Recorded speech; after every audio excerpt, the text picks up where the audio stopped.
Assalamualaikum warahmatullahi wabarakatuh. Halo, apa kabar teman-teman hari ini? Semoga selalu sehat dan selalu dalam lindungan Allah Subhanahu wa Ta'ala. Semangat social distancing, semangat mencegah wabah virus COVID-19. Semoga negeri kita NKRI dan seluruh negara di dunia dapat segera terbebas dari global COVID-19. Perkenalkan, nama saya Jenny Sulaini dari kelas F Prodi PAI Fakultas Kehakiman Media Indonesia dengan NIM 181165. Saya membuat video ini guna untuk menjalankan tugas dari Bapak dosen Denny selaku pengampu mata kuliah pengembangan media dan sumber belajar. Mari kita belajar bersama teman-teman. Di sini saya akan menjelaskan apa itu media pembelajaran dan sumber belajar.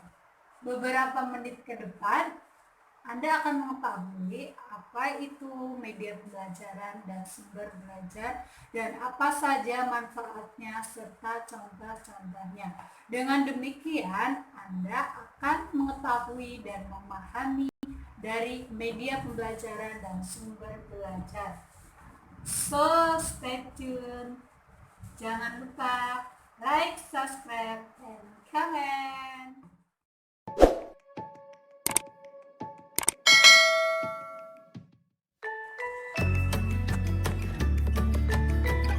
Selanjutnya yang pertama saya akan menjelaskan media pembelajaran. Ada yang tahu apa itu media pembelajaran? Media pembelajaran secara umum adalah alat untuk proses belajar mengajar. Dengan adanya media pembelajaran dapat mempermudah jalannya proses pembelajaran. Selanjutnya, manfaat dari media pembelajaran itu sendiri itu yang pertama, pembelajaran akan lebih menarik perhatian siswa sehingga dapat menimbulkan motivasi belajar siswa. Dan yang kedua, bahan pembelajaran akan lebih jelas maknanya sehingga akan lebih mudah dipahami.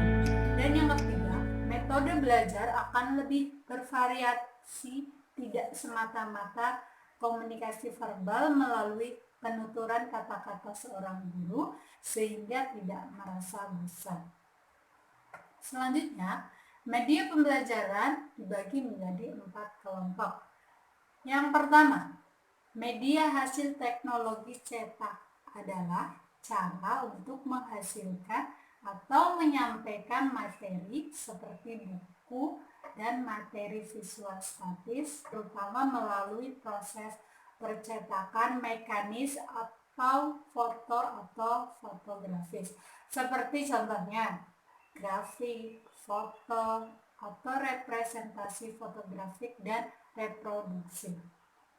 Yang kedua, media hasil teknologi audiovisual, yaitu cara menghasilkan atau menyampaikan materi dengan menggunakan mesin-mesin mekanis dan elektronik untuk menyajikan pesan-pesan audiovisual.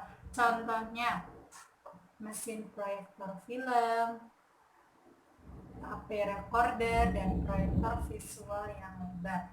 Dan yang ketiga, media hasil teknologi berdasarkan komputer merupakan cara menghasilkan atau menyampaikan materi dengan menggunakan sumber-sumber yang berbasis mikroprosesor. Contohnya perangkat keras dan perangkat lunak.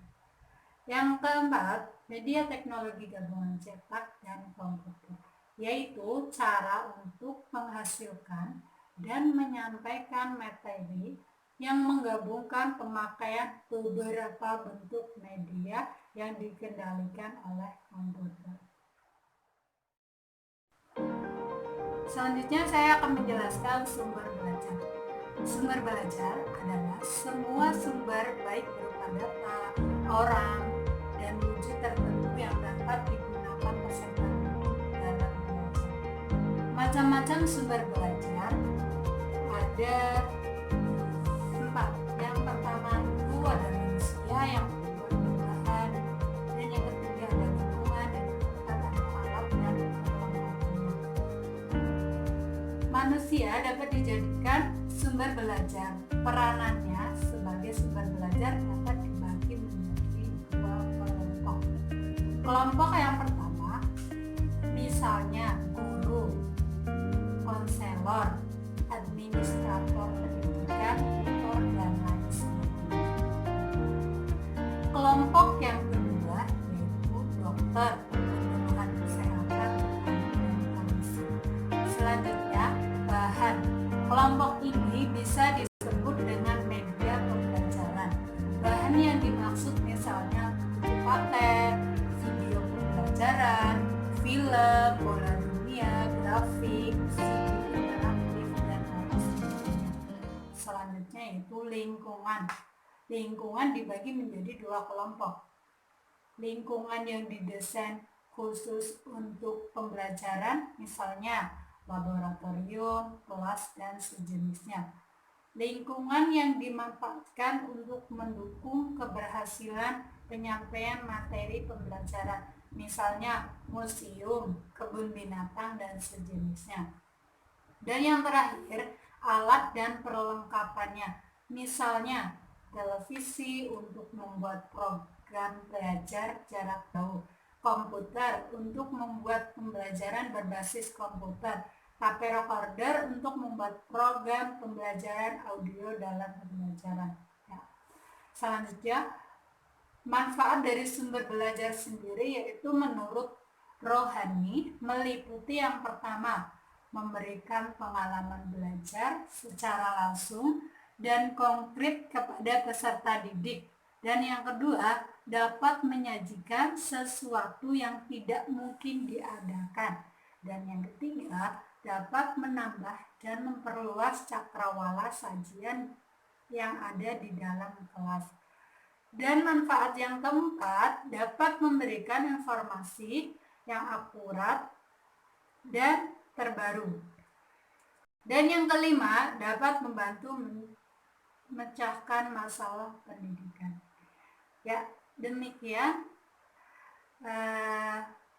pengertian dari media pembelajaran dan sumber belajar. Semoga dapat bermanfaat untuk teman-teman semua. Apabila dari saya ada tutur kata yang kurang berkenan ataupun ada kesalahan dan kekurangan, saya mohon maaf. Wallahu a'lam bishawab. Wassalamualaikum warahmatullahi wabarakatuh.